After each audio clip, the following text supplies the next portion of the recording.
का हो कान्हे कुदारी धले लो अब पुदीना ना बेचबा का?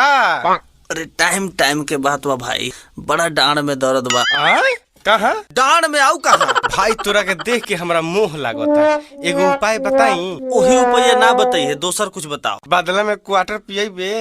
हाफ देब, हाफ पियाई। तो सुन,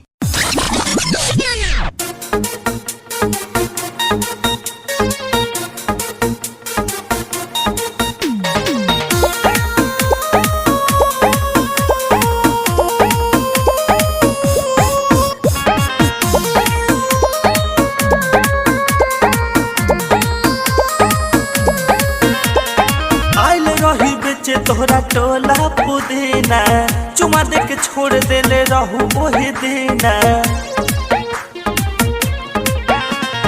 आइल रही बेचे तोरा टोला पुदीना चुमा दे के छोड़ देले रहू ओही दीना। ढेर दिन भइल जानू भेट कइला, आवतानी लेही के पुदीना। रे बहू भूल गइले, नीचे देख। नीचे उतर लेके थैला। ए चाचा लेवे के मतलब रत आगे बढ़ो, भीड़ मत लगावा। नीचे उतर लेके थैला कि आवतानी बेचे करैला। औरी बारा बारा एलो ना हो। ढेर दिन भइल तोरा खैला कि आवतानी बेचे करैला।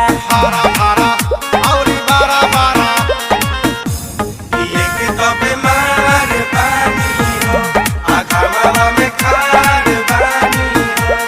भैयावा सरबा बुझाता। Oh no! डर नइखे हमरा कि भाई तोरा धोली, अब की फलाई किसे काम नहीं चली।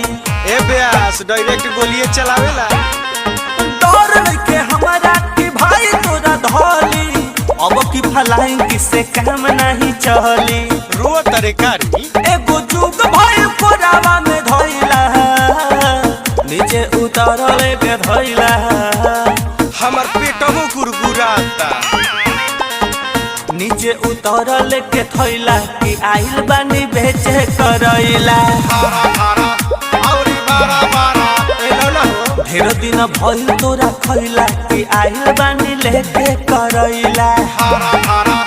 औरी बारा बारा ओई बहरिया की घरवा में आई, ओई बहरिया की घरवा में आई। म्यूजिक बाय बच्चू बिहारी।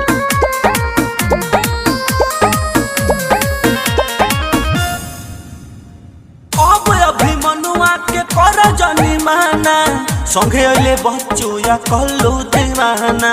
ए नाम नंद धर हमनियो के खुरवाई बका।